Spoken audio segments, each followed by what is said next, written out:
Welcome, everyone. Thank you so much for taking time to join us this afternoon for our installment of Tell Me More, Talks with Conservation Minnesota. This is our online event series, and we're really, really excited to have you here with us today. I'm looking forward myself to hearing the discussion with our panel about how they're working in Minnesota to remove all lead water pipes by 2033. My name is Libby Stager. I serve on the board of Conservation Minnesota, and it is just my absolute honor to serve on this board, doing incredible work across the state, bridging divides in order to do that because we all have a stake in the future of our state and the land that we're on.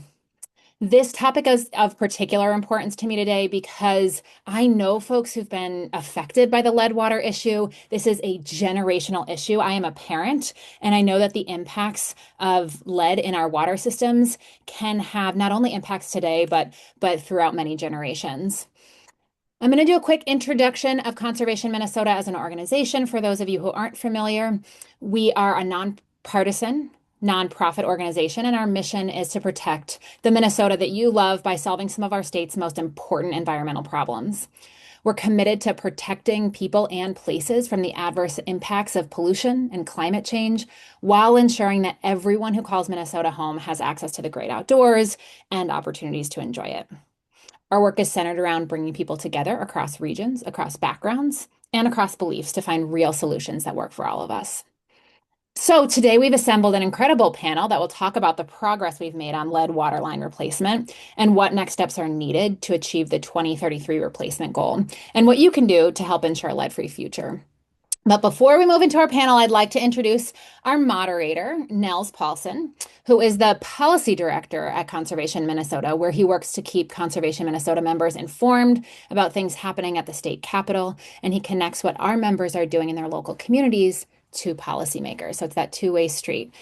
Nels leads the way on tracking all the action during the legislative session. So busy guy at the moment.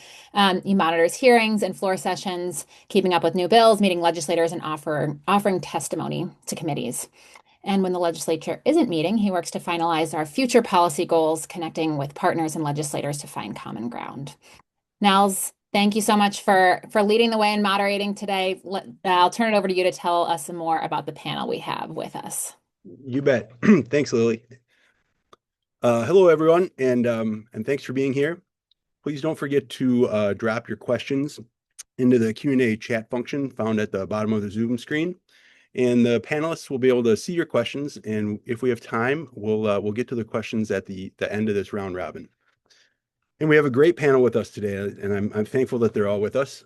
First, we have Representative Sydney Jordan, who represents District 60A in Northeast Minneapolis. Representative Jordan was first elected to the Minnesota legislature in 2020, and she's serving her fourth term. She's currently the co-chair of the House Environment Policy Committee, but we really enjoy spending time with her when she's on the House Environment and Natural Resources Finance and Policy Committee, where I think she served all four of her terms in the House. Is that right? When I was first elected in a special election, I missed about 3 months of being on it. So, but I've served on it the rest of the time because it's a passion of mine. Well, you've been a legislative champion for us on both environmental issues and environmental justice issues, and you were the chief author of the 2023 lead service line replacement bill that allocated $240 million and set the statewide goal to remove all lead service lines in Minnesota by 2033. We are grateful you're here, and as an icebreaker, I'm supposed to ask everyone, what is your favorite outdoor place in Minnesota? Well, how much time do we have? I have many favorite outdoor places in Minnesota. That's one of the reasons why I'm so passionate about our environment. I love Boom Island and Nicollet Island in the Mississippi River, but one of my favorite places in my district actually is to see the heron rookery in Marshall Terrace in the springtime, where you can see all of the herons nesting. Um, and that's one of my favorite places to go and just spend a little time in the evening. Always a smart idea to rep the district too, so that's a good idea. Next, we have the mayor of Moorhead, Minnesota, Shelly Carlson. Thanks for being with us, Mayor Carlson. You were first elected to the Moorhead City Council in 2018 and appointed mayor in 2021, where you went on to get elected and serve as mayor in 2022.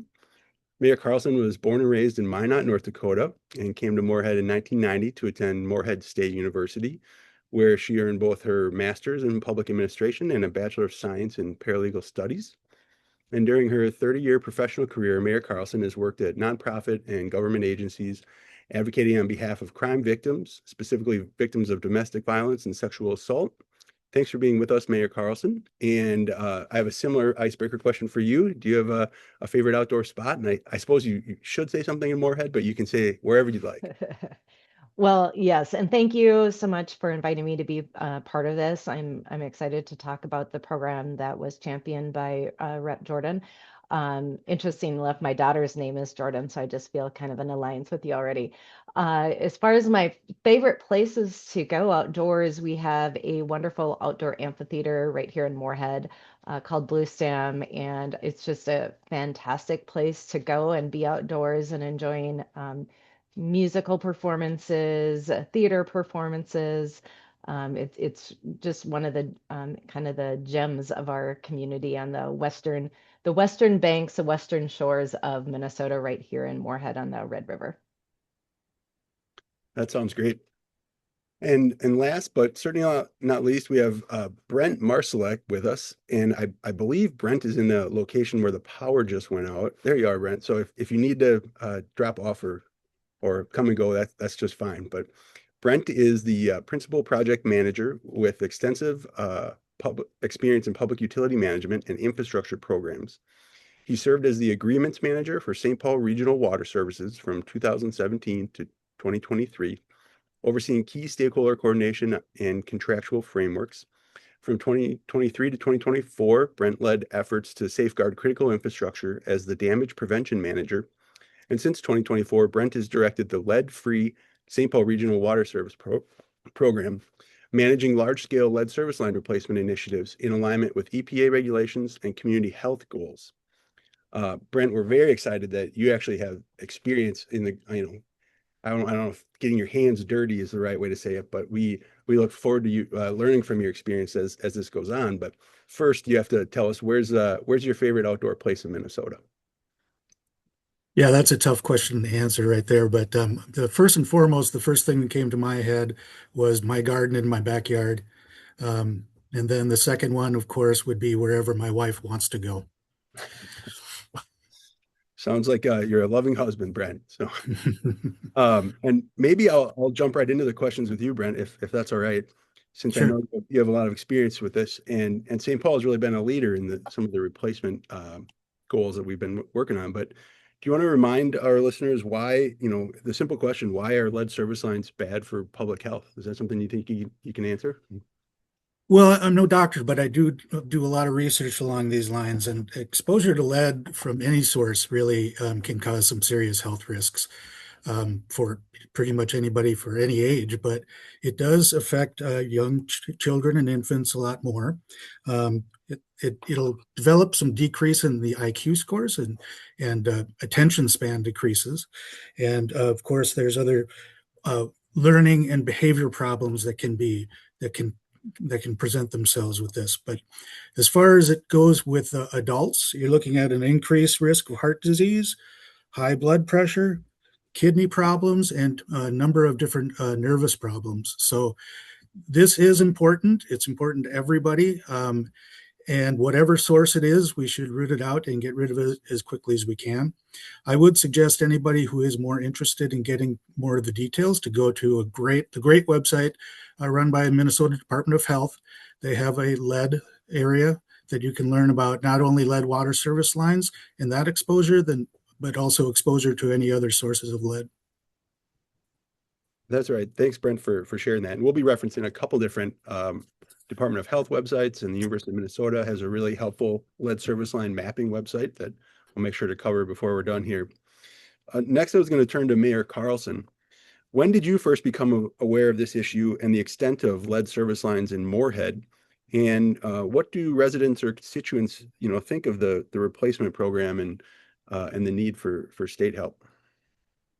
Yeah, so Moorhead really we became aware in 1991. There was a U.S. Environmental Protection Agency and Minnesota Department of Health um, study that was published in 1991.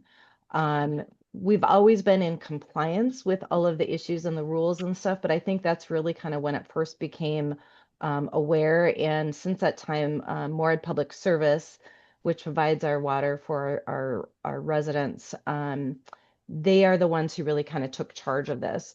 And with the different grant programs that were available, we really kind of jumped on it right away. And in 2024, we were able to get about $150,000 to do what we termed it a pilot project, to try to figure out how to work with homeowners.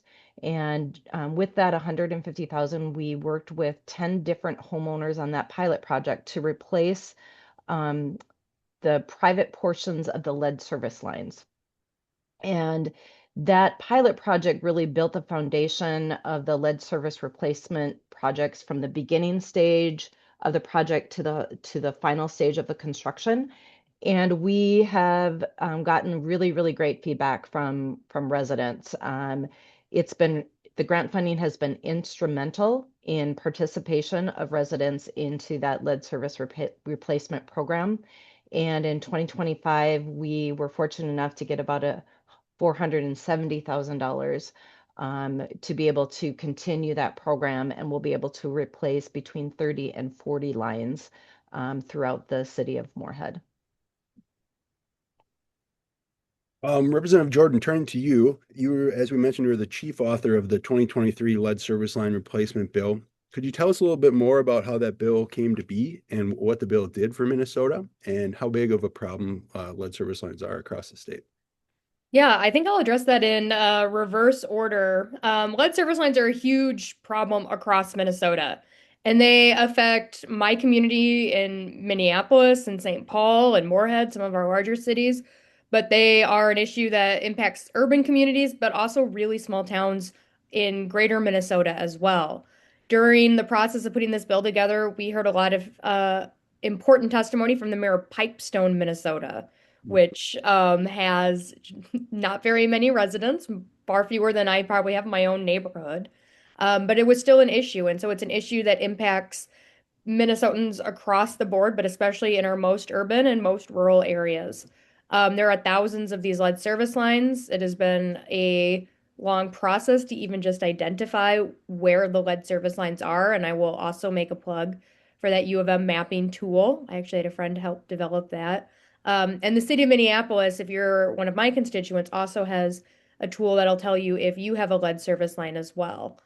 Um, and this bill came to be because of the scope of the problem. I heard from the Minnesota Department of Health that lead service lines were one of the number one ways that Minnesota residents were coming into contact with lead in their water, was having these service lines. They're an extremely expensive project for a homeowner to try to tackle on their own. And because, as Mayor Carlson said, lead lines are often both privately and publicly owned. And so that makes it hard for government to tackle this. So there's just a lot of different angles of how to think about and plan this project. But one of the things that made it easier for us to do this was that the EPA said that we had to. And so we came through as a state and we talked to Democrats, we talked to Republicans, we talked to our cities and townships. We talked to union construction workers. We talked to environmental advocates. We talked to health experts and doctors, and we all agreed that this was a problem that we needed to work on, and we needed to come up with the policy to replace the lines and come up with the funding to replace the lines.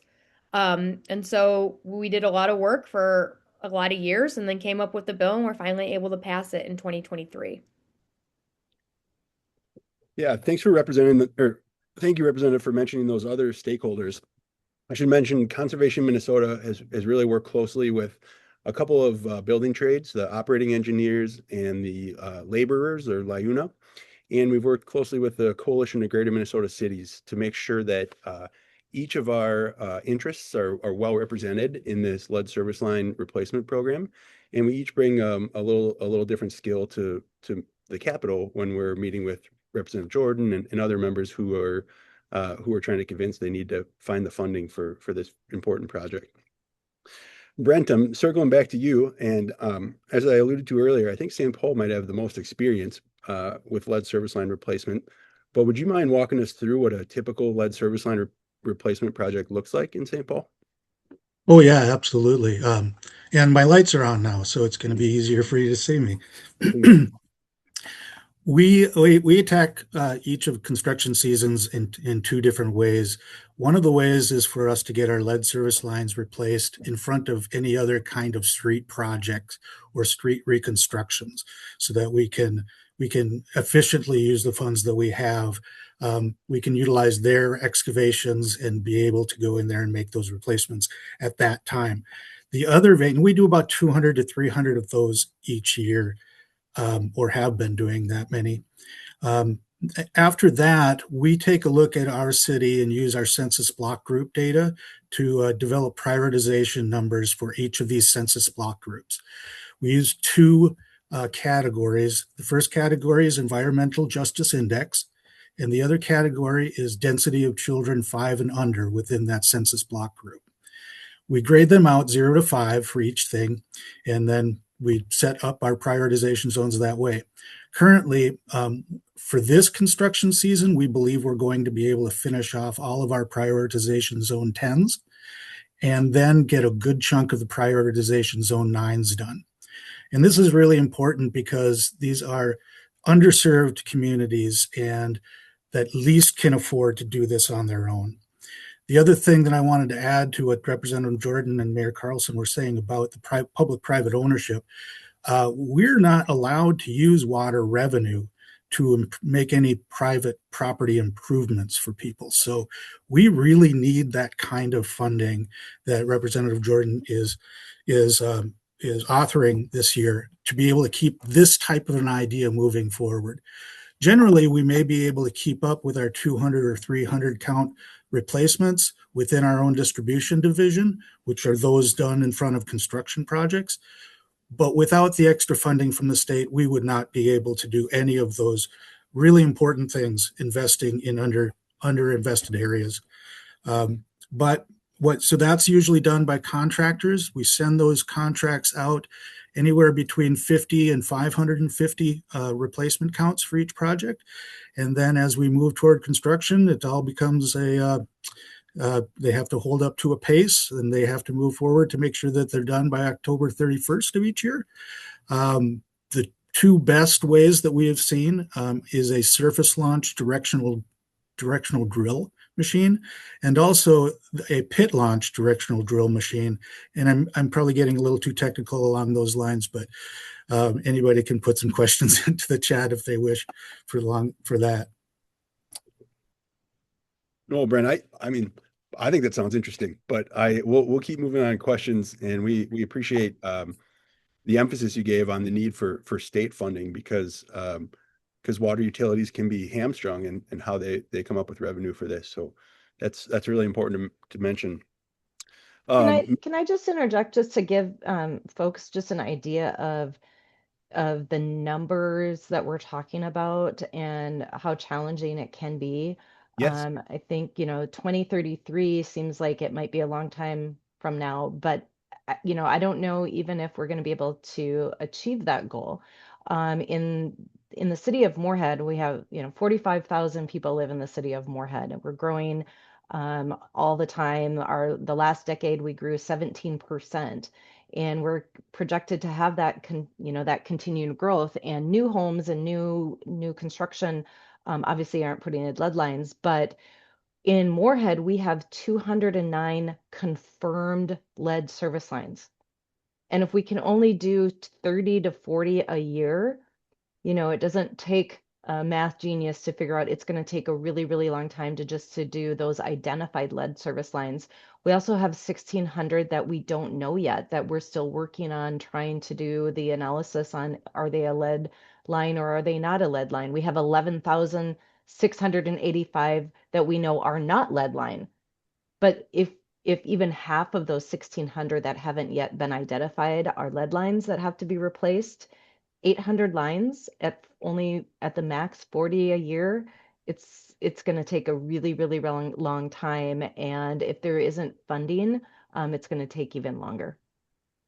And I would jump in too, if that's okay, Nels. Yes. Um, yes, absolutely. We can't just keep a slow pace and think we're going to get them all done in the final 2 years. It's just not tenable that way. The numbers here in St. Paul are about 17,000 known leads and 5,000 of unknown material of our total of 98,000 service lines. So yeah, if we can only do 1,000 or 2,000 a year, we're not going to hit our goals. It's just not going to be the case. So thank you for that, Mayor Carlson. Yeah, I think I was looking at the U of M website, and they list 87,000 known lead lines across the state, 208,000 unknown. So the scale is pretty immense. But that maybe moves on to this next question for Representative Jordan. So the Public Facilities Authority has a plan for the original 240 million, and it will mostly be gone by the end of this construction season. That's my understanding. And we are working together to ask for more funding to reach that 2033 goal. How much funding is needed to remove all the lead pipes statewide? It's a big number. It's $1 billion.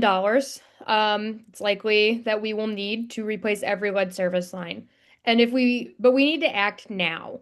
The longer we wait, not only will the project be more expensive, but more people will be exposed to lead, including those, and that means that more people will continue to have all of those adverse health effects that Brent was talking about, especially children. And so this year we're working to get another 250 million, so we can continue that work and not wait until the last minute. I think both Brent and Mayor Carlson did a really good job of explaining why, this isn't a project you can procrastinate on and write the essay the last night it's due. This is something that we need to continually keep working on for our 10-year goal. And if the legislature continues to act like we have, I think that goal is achievable, but we need to all band together and have our state and local partners continue to advocate for that funding and talk about how necessary it is. And just if folks are watching and if they want their state legislator to sign on to your lead pipes bill, there's still room, Representative Jordan. And that's House File 3748, and that makes a $250 million appropriation to the lead service line replacement program at the Public Facilities Authority. So make sure to bug your legislators about House File 3748, and you might even hear from Conservation Minnesota asking you to bug your legislators on that too. They're used to being bugged by me about lead service lines, and so it really does help to have constituents talk about lead service lines because they hear me talk about this all day, every day. I think I can get the whole Minnesota House to chant no amount of exposure to lead is safe at this point.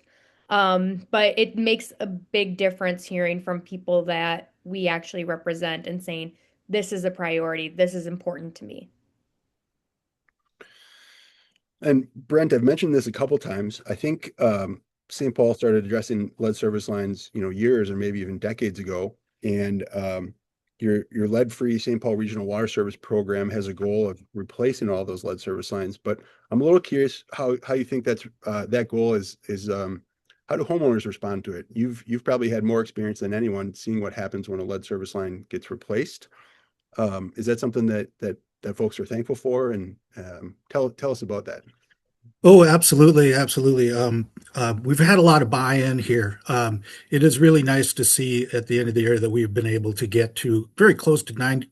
There goes my power again. Oh, it's back. Very close to 95% participation rates throughout the city, which is really hard to get 9.5 out of 10 people to agree on anything ever. But there's been a lot of people that have praised the project. There's some people that, it didn't come together as well as they may, but that's all part of being human being, I think. But yeah, it's really been a lot of the district councils and stuff have really taken a hold of this and really try to send out the message to everybody that they can, that especially with the things that have been going on lately in the state of Minnesota, that, okay, it's okay to speak with these people. And this is a really important thing for you to sign up for. our current participation rates are lagging behind the years before, and I do believe it's probably has something to do with the atmosphere within Minnesota over the last number of months. With that being said, did I get your question answered, or was there another one in there? Yeah, no, I think you did. That's an interesting point. I hadn't thought about the comfort level of folks having someone knock on their door and say, "We want to do some work on your house," and that sounds new and kind of unknown. That It's an uphill battle right now, really it is. that's got to be a big challenge. That's why we need trusted messengers, either state legislators or council members or mayors who can be that verifier that this is a good idea. Mayor Carlson, what do you want the people of Moorhead to do if they're watching this and if they're wondering if they have a lead service line in their home? Is there someone they should contact? Or we mentioned the U of M tool, which I think Avery put in the chat. But how do you handle it when someone calls your house or calls your office and says, "Hey, does my house have a lead service line?" Yeah, I immediately connect him with Moorhead Public Service because they're the ones that have mapped it out. And the state tool will be great, but Moorhead Public Service really knows our community. And like I said, they've already identified that there were 11,000, I got to look at my notes here, 11,685 that confirmed non-lead. So they've been doing the work to try to analyze, who has it, where are the kind of the hot spots in the city of Moorhead, and are really working hard and very diligently to figure out those other 1,600 if they are lead or not. And then kind of mentioning a little bit what Brent was talking about. When we did the pilot project here in Moorhead with that first round of grant funding that we received and work with those 10 homeowners, the feedback that we were able to get was really positive, and I think that that really helped to ease other concerns of other neighbors that were maybe a little bit on the fence. Do we want more public service to come in, and how does this program actually work, and do we get reimbursed, and all those questions that did get answered. And so having additional homeowners sign up to participate and get those lead lines removed has been a lot easier. I also think it's important to note too, like in Moorhead, the lead isn't actually found at all in our water source. So it's not in the water at all. It's really that lead service line that might connect. And so I don't want people to be super concerned about the water per se.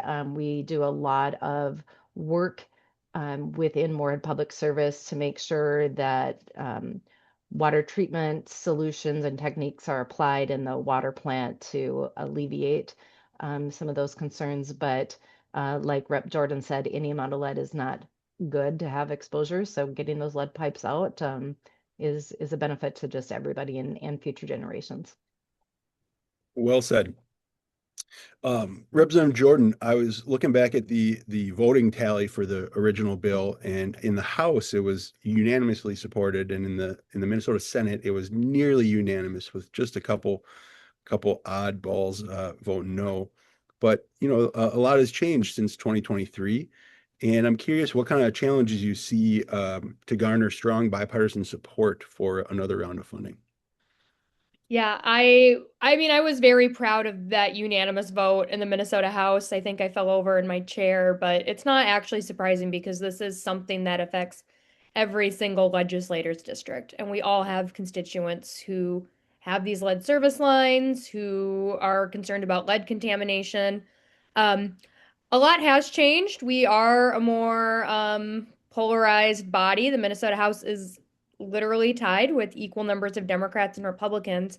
But the good news is that lead is one of those issues that does seem to cut through that partisan noise. If you look at my bill, House File 3748, it has a lot of bipartisan co-authors. And so we're going to have to work together to make sure we can stick together on this. I think one of the other challenges, more so even than, needing to garner support from both sides of the aisle, is just that we have a lot of funding requests before the legislature this year. We know that we need to work on our PFAS issue, for example. Many cities are looking for more infrastructure demands as they relate to transportation or wastewater treatment facilities, or parks and trails. We have a very different budget outlook than we did in 2013. And so I think making sure that people are continuing to prioritize funding for this project is going to be important. But what I tell my fellow legislators is that this is a really good return on investment. The Minnesota Department of Health, in conjunction with the University of Minnesota, did a study and found that there is a 2-to-1 return on investment for every dollar spent on lead mitigation. So even though it's an upfront cost, it really will save not only health and behavioral health issues, it'll have better educational outcomes, but it'll have a real return on money investment too for our state. That's right. I'm glad you mentioned that because a lot of times when we say this is a $1 billion problem, that's really scary. But then we can also say this will create billions of dollars in healthcare solutions, which is a really good thing. And I also like to remind members at the legislature that unlike many programs that they're funding, the lead service line program is going to have a beginning, a middle, and an end. And someday we're going to get to the end and they don't have to fund it anymore because we're going to have funded all the lead service line replacements across the state. You can't say that about, highway funding or other infrastructure funding where the need goes on and on. But lead service line funding should have an end someday. So we look forward to that. And kind of in that same context, Mayor Carlson, have you thought what exactly does Moorhead need to be able to replace all the lead pipes by 2033? I know you said that that's an ambitious goal, and actually offline Representative Jordan and I have talked about maybe we need to make some tweaks to that goal. But what does Moorhead need to try and achieve that? Money. It's one word answer. It's really funding. We just really would not be able to do this program without the funding and the assistance from the state.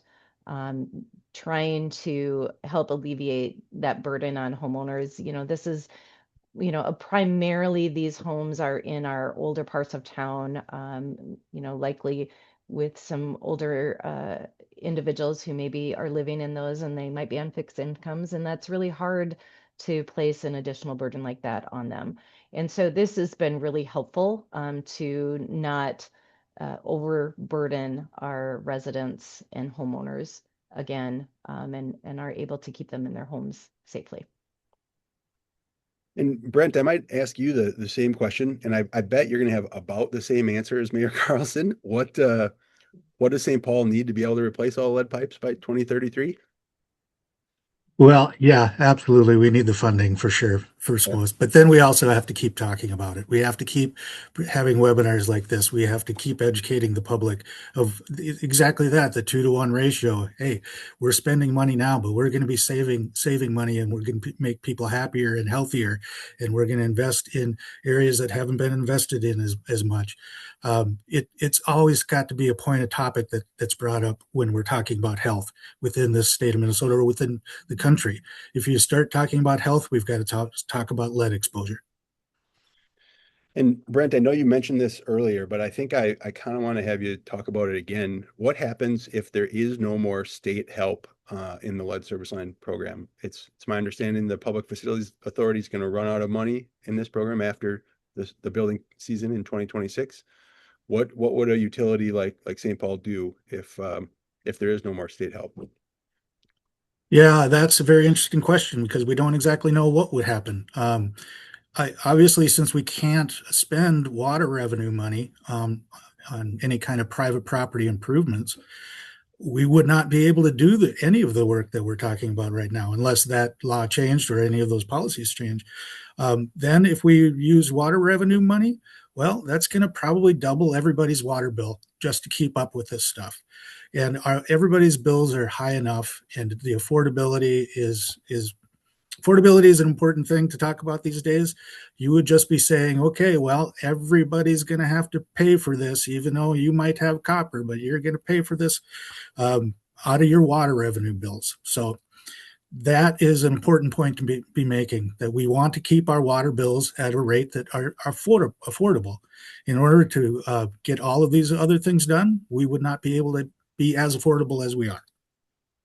I That's think right. it's Thanks. also, if you don't mind, Nels, Go ahead. I think it's also important that, this revolving fund isn't just from the state either. It's from the US EPA as well.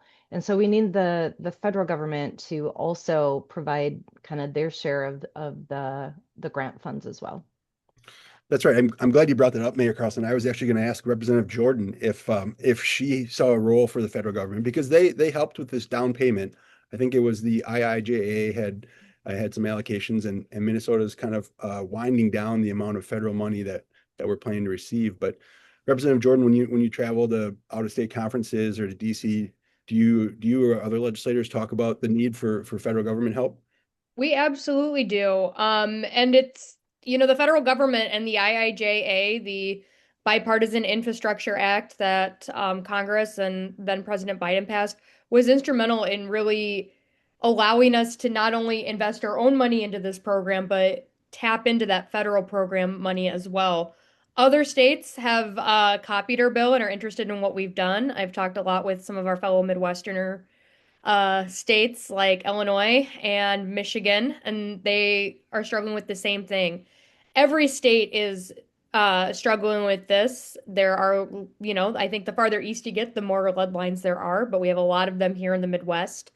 And so we're all struggling with that. And if the federal government continues to um, hold hostage Minnesota money against us, we're going to be in rough shape. We already are. Counties and cities are having to make tough choices about how to spend their money, given cuts in other areas of the budget. And so making sure that we can continue to prioritize this lead issue, which again is not exclusively an urban issue or a rural issue or a Democrat issue or a Republican issue. This is a lead issue and a human health issue. And so I'll continue to keep pushing the EPA, and I know legislators across the country will as well. Thank you, Representative. I think we have. I was going to move on to maybe some questions now. There was someone was wondering if cities are finding enough plumbing contractors to do the work, or are the trades stepping up to fill the need? I don't know if Brent or Mayor Carlson, if you guys have thoughts on the amount of workforce that's needed to do this. Yeah, we've been lucky. We've had enough workforce. The contractors that are bidding on our projects have been primarily directional drill gas installers, and they're learning how to do this same work as with those directional drills, just about 7 feet deeper than the gas line. So they have the equipment, but there's a learning curve definitely to begin with any new contractors that come in, even if they do have a lot of experience with directional drill installations. It's always a more difficult situation when you're 7.5, 8 feet deep. Sure, that makes sense. Yep. And I would say that we have not had issues finding contractors as well, because we are also limited in the number of homes that we can provide assistance to. So if we got all the funding we needed to replace all of the lead lines, then I would anticipate that we might run into that issue. But right now it is manageable and we haven't had that challenge. There's another question. If someone was interested in replacing their lead service line with their own money, is that something that municipalities allow homeowners to do? I don't know the answer to that. Well, yeah, absolutely. If it's owned by them, they can replace them whenever they wish. I will also plug St. Paul Regional Water has an assessment program which allows people to take the cost of that replacement on the private property side and assess it to their property taxes over 20 years on a low interest rate. So yeah, if they wanted to jump to the front of the line, there are other programs that can be utilized, but they would then have to hire their own contractors themselves and get that installation done by them. I've And heard I, from the city of Minneapolis that it's about $10,000 for a homeowner to replace their own service line. They are certainly welcome. The city of Minneapolis would probably love it if you did it yourself, but as a legislator, this is your money that is being spent. But if you feel very concerned about it, if you're seeing really high lead levels in your water, you can replace your own lead service line, but it is extremely costly, and that's why we set up this program for it. Yeah, and I was only shaking my head that in order to participate in the program, the way that it's set up in Moorhead, um, you can't be reimbursed retroactively. So if you choose to take that on yourself, and then you're not in the area or have gone through the process within the city of Moorhead, you would not be reimbursed retroactively. You have to proactively participate and coordinate it with Moorhead Public Service. But yes, homeowners can always do it on their own. Right. I think I remember Representative Jordan when we were crafting this legislation, we thought about having an individual option, but it seemed hard to manage because those city utility providers are so much more organized and can do the work in just a better fashion than each individual homeowner. And that's why the program was designed to overlay with existing construction. We do prioritize, people, low income areas, environmental justice areas, we have that priority matrix. But also, one of the other things is just cities are always in the process of tearing up various streets and doing other construction projects. So in Northeast Minneapolis, the city tore up a big portion of Lowry Avenue to do some reconstruction.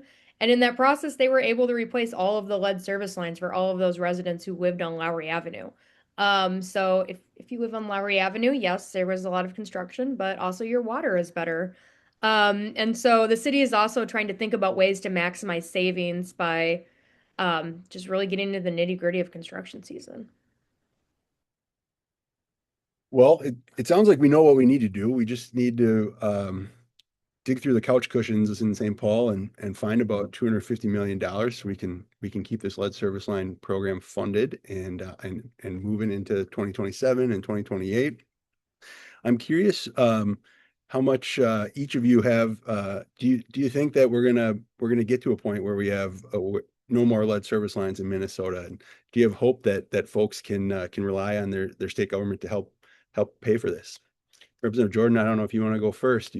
You're kind of the one with the election certificate, and your opinion matters most. I think so. And I think that's what's exciting about this project is it does create this idea that, we can live in a future with no lead service lines. And it's within our lifetimes, we a lot of times politicians love to quote that phrase, a wise man plants a tree that he knows he'll never sit under the shade of, but this is a tree we can plant and sit under the shade of if we continue to prioritize this and work together. Please also plant trees. But I really do think that by setting these goals, working bipartisanly, working with a vast array of Minnesotans on this project, this is something we can and we will see. Mayor Carlson or Brent, are you guys optimistic that Representative Jordan and her colleagues can help deliver? Yeah, I tend to think of the phrase, how do you eat an elephant, one bite at a time, and in a couple, by the end of 2026, early 2027, Moorhead will have replaced lead lines in nearly 50 homes. That's a really, really big chunk. That's several blocks of homes that the lead service line has been replaced. And so every little bit of funding helps. The first grant we had was only 100, I mean, I shouldn't say only, it was 150,000 in the scheme of $1 billion. It's a small grant, but that small grant was able to help 10 homes. Then we got about $470,000, which is a substantial amount of money. That will help between 30 to 40 homes. And we just got to just keep chipping away and chipping away. And, like you had said earlier, Nels, there is a finish line in sight, and every year we just get closer and closer. Brent, I think I've heard you make jokes about this question of do you have hope and when will you retire? And I don't want to play those too much, but Well, I hope we can get them all out so Raquel, my boss, allows me to retire. that's what But it yeah, is. that's been kind of the joke. But yeah, I mean, why wouldn't we have some optimism here? This is one of those rare, Republican, Democrat, everybody understands what's going on here. It's bipartisan. Yes, it's going to be hard to find the change in the couch cushions, but if everybody agrees it's important, we have to be able to find it. So yeah, that gives me a lot of optimism for the future. Oh, I would say, but by the way, please go ahead and plant trees, but not on top of your water service because it gets in the way. that's right. Well, I think that's going to bring our program close to an end here today. We really appreciate everyone joining us, and a big thank you to our panelists. Each one of you are experts in different areas, and we really appreciate your focus on lead service lines today. At Conservation Minnesota, we feel that everyone deserves to be able to turn on the faucet and feel good about the fact that the water they're drinking is clean and safe for themselves and their families. And we'll continue to work to advocate for solutions to make sure that this happens. If you look at the question and answer chat right now, you'll see a link to take action and tell your legislators that you support additional funding to achieve the 2033 replacement goal. And we'll also be sharing this with you via email. And you can learn more about our work by visiting our website, conservationminnesota.org. And if you'd like to watch previous Tell Me More online events, you can visit our Conservation Minnesota YouTube channel. Thanks again to everyone for watching, and thanks to our panelists, and have a great rest of your day.